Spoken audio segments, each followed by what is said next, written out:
हिंदी साहित्य में रविंद्र कालिया की ख्याति उपन्यासकार, कहानीकार और संस्मरण लेखक के अलावा एक ऐसे बेहतरीन संपादक के तौर पर रही जो मृतप्राय पत्रिकाओं में भी जान फूंक देते थे। रविंद्र कालिया हिंदी के उन गिने चुने संपादकों में रहे जिन्हें पाठकों की नब्ज और बाजार का खेल दोनों का पता था। 11 नवंबर 1939 को जालंधर में जन्मे रविंद्र कालिया भारतीय ज्ञानपीठ के निदेशक के पद पर भी रहे और उन्होंने नया ज्ञानोदय के संपादन का दायित्व संभालते ही उसे हिंदी साहित्य की एक अनिवार्य सी पत्रिका बना दिया था। धर्मयुग में रविंद्र कालिया के योगदान से तो सारा साहित्य जगत परिचित है ही। रविंद्र कालिया गालिब छुटी शराब में लिखते हैं, मोहन राकेश ने अपने मोटे चश्मे के भीतर से खास परिचित निगाहों से देखते हुए उनसे पूछा, बंबई जाओगे? बंबई? कोई गोष्ठी है क्या? अरे नहीं, धर्मयुग में। धर्मयुग एक बड़ा नाम था। सहसा विश्वास न हुआ। उन्होंने अगले रोज घर पे बुलाया और मुझसे सादे कागज पर धर्मयुग के लिए अर्जी लिखवाई और कुछ ही दिनों में नौकरी ही नहीं 10 इंक्रीमेंट्स भी दिला दिए। रविंद्र कालिया ने वागर्थ, गंगा जमुना, वर्ष का प्रख्यात कथाकार अमरकांत पर एकाग्र अंक और मोहन राकेश संचयन, अमरकांत संचयन आदि अनेक पुस्तकों का संपादन भी किया। 9 जनवरी सन 2016 को रविंद्र कालिया अपने चाहने वालों से हमेशा के लिए जुदा हो गए। रविंद्र कालिया की कहानी गौरैया में पर्यावरण परिवर्तन की पृष्ठभूमि में एक तरफ मनुष्य जाति की असीम इच्छाएं, जटिलताएं और आकांक्षाएं हैं तो दूसरी तरफ गौरैया की एक सीमित दुनिया है। ये कहानी इंसान और गौरैया की दुनिया का एक तुलनात्मक चित्रण है। आइए सुनते हैं उनकी ये कहानी गौरैया।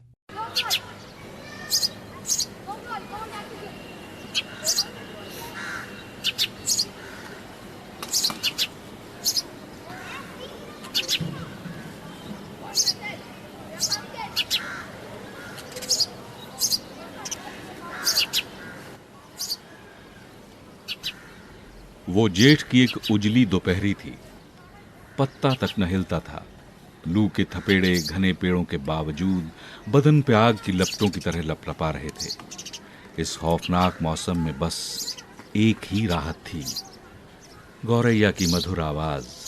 दोपहर के उस घनघोर सन्नाटे में उसकी आवाज पेड़ पौधों के ऊपर किसी तितली की तरह थिरक रही थी। उसी आवाज के सम्मोहन में मैं बाहर बगिया में निकल आया था और पेड़ के नीचे पड़ी खटिया पे पसर गया था। गौरैया चुप हो जाती तो लगता पूरी कायनात धू धू जल रही है और अभी सब कुछ जल के खाक हो जाएगा। गौरैया बोलती तो लगता अभी प्रलय बहुत दूर है, पृथ्वी पर जीवन के चिन्ह बाकी हैं। लगातार एक जिज्ञासा हो रही थी कि क्या कह रही है ये गौरैया। पृथ्वी के अन्य प्राणियों की तरह थोड़ी देर सुस्ता क्यों नहीं लेती। मैं उसकी आवाज को लिपिबद्ध भी करना चाहता था मगर वर्णमाला में उपयुक्त वर्ण नहीं मिल रहे थे। काफी देर तक किसी उधेड़ बुन में लगा रहा और जब कोई नतीजा न निकला तो मैंने वो कोशिश छोड़ दी और एक सीधा सादा सरलीकरण स्वीकार कर लिया कि गौरैया हर हर महादेव कह रही है, गायत्री मंत्र का पाठ कर रही है, वेद की किसी ऋचा को याद कर रही है। नहीं, ये सरासर बकवास है। ये तुम्हारे भीतर का हिंदू बोल रहा है। दरअसल गौरैया कह रही है अल्लाह अकबर, नाराय तकबीर। अल्लाह अल्लाह की रट लगाए है गौरैया। नहीं, चिड़िया कह रही है वाहे गुरु जी दा खालसा, वाहे गुरु जी दी फतेह। ये सब गुमराह करने वाली बातें हैं। दरअसल वो अपने प्रेमी को पुकार रही है। थक गई है उसे बूटे बूटे और पत्ते पत्ते पर खोज कर। अब निराश होकर इसी पेड़ की किसी शाख पर बैठी है और बस उसे ही पुकार रही है।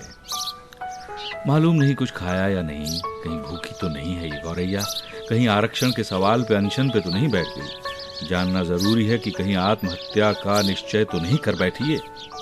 उड़ते उड़ते कहीं से घल्लू घारा का नाम तो नहीं सुनाई। जब इंसानों के दिल में तरह तरह की खुराफातें पैदा हो रही हों तो ये पेड़ पौधे, जीव जंतु भला उससे कैसे निरपेक्ष रह सकते हैं। ये भी तो उसी वातावरण के अंग हैं जहां लू से भी तेज चिलचिला रही है सांप्रदायिकता। दुकानों मकानों की छतों पर छोटी छोटी पताकाओं के रूप में फहरा रही है सांप्रदायिकता। इश्तहारों की शक्ल में दीवारों पे चस्पा कर दी गई है सांप्रदायिकता। इस जहरीले माहौल में ये नन्ही सी गौरैया भला कैसे बेदाग रह सकती है। मगर इसकी आवाज सुनकर आभास होता है कि अभी वो इस संक्रमण से मुक्त है। थोड़ी देर तक गौरैया की आवाज सुनाई न दी।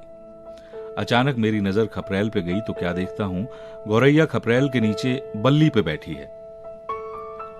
न जाने कब से वो एक नन्हा सा घोंसला बनाने में व्यस्त थी। इस वक्त भी उसकी चोंच में सूखी घास का एक तिनका था। सिया राम मैं सब जग जानी। अचानक मस्जिद से अजान के स्वर उठे तो मेरा ध्यान भंग हुआ। मैं भी जुनून में क्या क्या सोचता जा रहा था। मुझे याद आया, इस इमारत के ठीक पीछे मस्जिद है और सामने पीपल के पेड़ के नीचे हनुमान जी का मंदिर।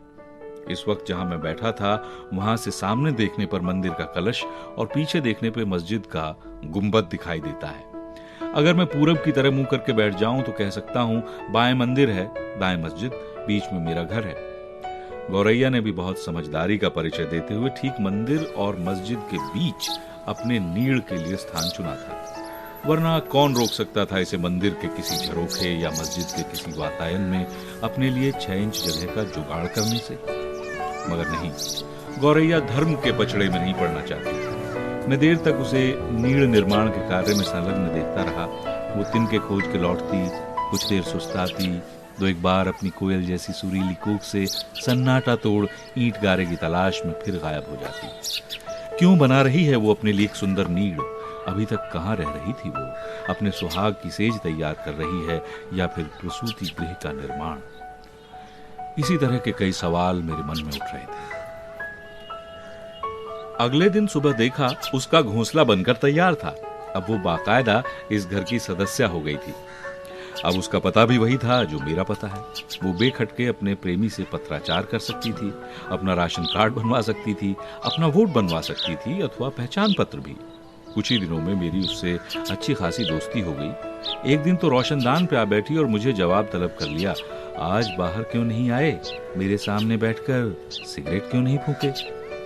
अच्छा बाबा, आता हूं, तुम राग तो शुरू करो, मैं आता हूं, मैंने कहा। दरअसल उससे दोस्ती होने के बाद मेरा वक्त अच्छा बीत रहा था। अपनी 1 सप्ताह की मित्रता में ही उसने मुझे राग भैरवी से लेकर राग जय जयवंती तक सुना दिए थे। मैंने महसूस किया इसकी आवारागर्दी अब कुछ कम हो गई है। हमेशा अपने नीड़ में नजर आती। एक दिन सवेरे तो मैं खुशी से पागल हो गया जब मैंने देखा उसके अगल बगल 2 नन्ही गौरैया और बैठी थी। घर में उत्सव हो गया। नए सदस्यों का गर्मजोशी से स्वागत हुआ। घर जैसे सोहर गाने लगा, भय प्रकट कृपाला दीन दयाला कौशल्या हितकारी, 12 घी के दिए सतगुरु नानक प्रगटिया। गौरैया के बच्चे पूरे परिवार के सदस्यों के संरक्षण में पलने लगे। उनकी छोटी से छोटी हरकत पे चर्चा होती। एक दिन पता चला गौरैया सुबह से गायब है, बच्चे अकेले। दोपहर को बाहर गया तो देखा गौरैया अभी तक लौटी न थी। दोनों बच्चे टुकुर टुकुर मेरी तरफ निहार रहे थे, जैसे माँ की शिकायत कर रहे हों। मैं उनकी मदद करना चाहता था मगर समझ नहीं पा रहा था इस वक्त इन्हें किस चीज की जरूरत है। शाम हो गई, गौरैया न लौटी। मैं चिंतित हो गया, क्या होगा इन बच्चों का? कौन कराएगा इन्हें भोजन? ये तो अभी उड़ान भी नहीं भर सकते। ये गनीमत थी कि गौरैया ने काफी ऊंची जगह पर अपना नीड़ बनाया था, वरना बिल्ली अब तक इन्हें डकार चुकी होती। मैंने कई बार बिल्ली को इन बच्चों की तरफ हसरत भरी निगाहों से तकते देखा था। बिल्ली थोड़ी देर उछल कूद भी मचाती मगर ये बच्चे उसकी पहुंच के बाहर थे, सो थक हार के वो लौट जाती थी। गौरैया को नहीं आना था, वो नहीं आई। मैंने रात को भी कई बार टॉर्च जलाकर देखा। दोनों बच्चे चुपचाप अकेले बैठे थे, शायद सोच रहे थे कहाँ रह गई उनकी माँ, कहीं रास्ता तो नहीं भटक गई। वो कब तक भूखे प्यासे यूं पड़े रहेंगे? कल तक जिस गौरैया पर मुझे लाड़ आ रहा था, आज मैं उससे बहुत नाराज था। मैंने उसकी छवि एक ममतामयी माँ के रूप में देखी थी। मेरी कल्पना में भी न था कि वो अपने नन्हे मुन्नों के लिए इस कदर निर्दयता और क्रूरता दिखाएगी। उस वक्त मैं इतने गुस्से में था कि वो सामने पड़ जाती तो 1-2 झापड़ रसीद कर देता। ढाढ़स बंधाने के लिए मैंने बच्चों को पुकारा। अंधेरे में पुचकार सुनकर बच्चों ने पंख फड़फड़ाए। मैंने घोंसले में लाई चने के कुछ दाने फेंक दिए और आकर खिन्न मन से लेट गया। अब सो जाओ चुपचाप, एक चिड़िया के पीछे पागल हो रहे हो सकता है वह बीच में किसी समय बच्चों को खिला पिला गई हो। नहीं, वो आई ही नहीं। बच्चे भूख से निढाल पड़े हैं, मैंने पत्नी को बताया। घोंसले में लाई चने डाल आया हूं, शायद चुग लें। हाँ हाँ, जाओ बोतल से दूध भी पिलाओ। पत्नी ने व्यंग्य से कहा और करवट बदल ली। सब औरतें स्वार्थी होती हैं गौरैया की तरह, मैंने जल भुनकर जवाब दिया और अपनी आंखें मूंद ली। सुबह जब नींद खुली तो मैं आंख मलते हुए घोंसले की तरफ लपका और ये देखकर संतोष हुआ कि गौरैया दोनों बच्चों के बीच एक गर्वीली और समझदार माँ की तरह बैठी थी और बारी बारी से दोनों बच्चों की चोंच में अपनी चोंच से कुछ खिला रही थी। मैं भी कुर्सी डाल के बैठ गया और देर तक माँ बच्चों का लाड प्यार देखता रहा। बच्चों के प्रति आश्वस्त होकर मैं भी अपने काम में व्यस्त हो गया। दोपहर होते होते गौरैया ने चहचहाना शुरू किया और उसने पूरी बगिया जैसे सर पे उठा ली हो, मगर मुझे मालूम न था दोपहर बाद मुझे एक और आघात मिलने वाला है। शाम को जब बाहर निकला तो पाया घोंसले से न केवल गौरैया गायब थी बल्कि एक बच्चा भी लापता था। सहमी हुई छोटी गौरैया अकेली बैठी थी। मुझे आशंका हुई कोई चील तो झपट्टा मार के बच्चे को उड़ाकर नहीं ले गई, मगर ये संभव नहीं लग रहा था। घोंसले के ऊपर खपरेल का रक्षा कवच था, चील की नजर ही नहीं पड़ सकती इस पर। फिर कहां गई दोनों गौरैया? मुझे ज्यादा देर परेशान नहीं रहना पड़ा। छोटी गौरैया रबर प्लांट के नीचे बैठी थी। मैं उसकी तरफ बढ़ा तो ओढ़कर मुंडेर पे जा बैठी। वहां से उड़ान भर अनार के पेड़ पे उतर आई। वो रह रहकर छोटी छोटी उड़ानें भर रही थी। साफ लग रहा था वो उड़ने का आनंद ले रही है, अपनी क्षमता से खुद ही रोमांचित हो रही है। प्रत्येक उड़ान में वो छोटा सा सफर तय करती, फिर वो चिड़ियों के झुंड में शामिल हो गई। उनके बीच वो किसी राजकुमारी की तरह लगती थी। चिड़िया चुग रही थी और उनके बीच वो गर्दन उठाए बड़ी शान से बैठी थी, जैसे प्रत्येक चिड़िया को उसका संरक्षण प्राप्त हो। तुम भी कुछ चुग लो, तुम्हें क्या चुगना नहीं आता? मैंने कहा। खुद खाओ और अपनी बहन को भी खिलाओ। गौरैया ने मेरी बात की तरफ ध्यान नहीं दिया और जाकर घोंसले में स्थापित हो गई। अब दोनों गौरैया सटके बैठी थीं और एक दूसरे की तरफ टकटकी लगाकर देख रही थीं। बड़ी गौरैया जैसे किसी मूक भाषा में अपनी प्रथम उड़ान का अनुभव बयान कर रही थी। अब वो भला घोंसले में क्यों बैठती? थोड़ी देर में वो वहां से फिर गायब। अब माँ बेटी दोनों गायब थी। मैंने बहुत देर तक उनकी प्रतीक्षा की, मगर दोनों का कुछ अता पता नहीं था। आवारा निकल गई। मैंने घोंसले में बैठी गौरैया की तरफ देखते हुए कहा, तुम्हारी माँ और बहन दोनों आवारा निकल गई। किसी का डर नहीं रहा उन्हें। दोनों आवारा गर्दी पे निकली हुई। अब लौट के आए तो बात मत करना उनसे, कुट्टी कर लेना, उन्हें देखते ही मुंह फेर लेना। हाँ। देर रात तक दोनों गायब रहीं। मैं कुछ ऐसे परेशान हो रहा था जैसे पत्नी और बेटी घर से गायब हों। गौरैया की आवारा गर्दी का तो मुझे एक रोज पहले ही आभास हो चुका था। उस नन्ही गौरैया के व्यवहार से मैं बहुत क्षुब्ध था। जिसे पैदा हुए अभी जुमा 4 दिन भी ना हुए थे। इसी को कहते हैं पर निकलना। नए नए पर निकले हैं ना, इसी का गुमान है, मैंने मन ही मन कहा। बाहर जाकर फिसड्डी गौरैया की भी खबर नहीं ली। गौरैया के पूरे खानदान से मेरी अनबन हो गई थी। सुबह तक फिसड्डी गौरैया के भी पंख निकल आए थे। वो अपने अकेलेपन से एकदम अनभिज्ञ थी, बल्कि लग रहा था अपने अकेलेपन से प्रसन्न है। वो बार बार घोंसले से उतरती और रबर के चौड़े पत्ते पे बैठने की कोशिश करती, मगर जो ही पत्ते पे बैठती पत्ता झुक जाता और वो फिसल जाती।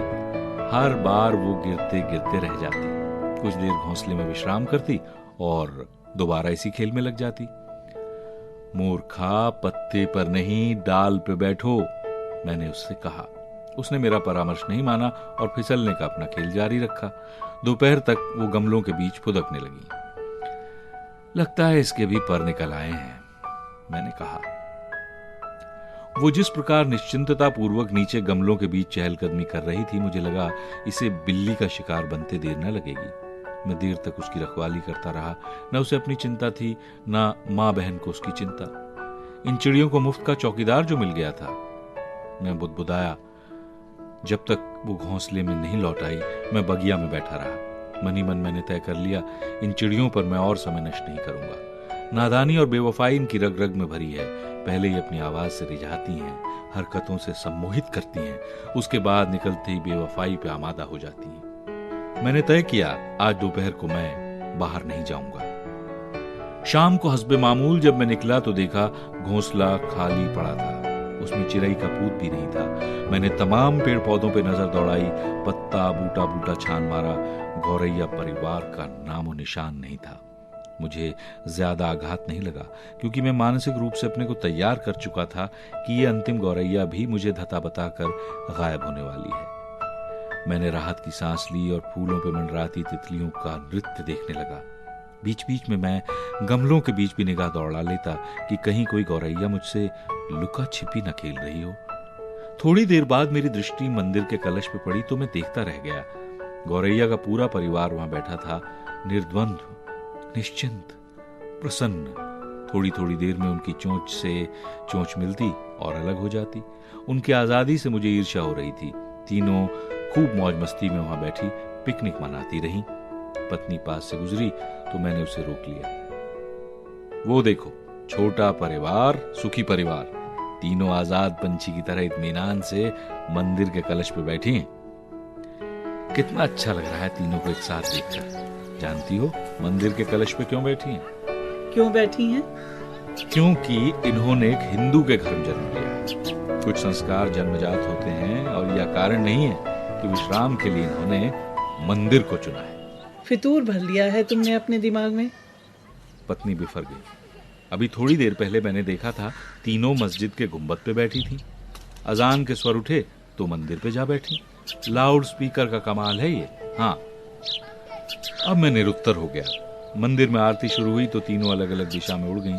थोड़ी देर बाद तीनों बगिया में उतर आईं और उस दिन से आज तक उन्होंने घोंसले की तरफ मुड़कर भी न देखा था। बहरहाल गौरैया मुझे भूली नहीं। दिन में एक दो बार बगिया में दिखाई दे जाती, कभी एक और कभी तीनों। मैं अक्सर सोचता हूँ, क्या जन्मभूमि का आकर्षण खींच लाता है इन्हें यहाँ? यहाँ एक चिड़िया के बच्चे ने जन्म लिया था।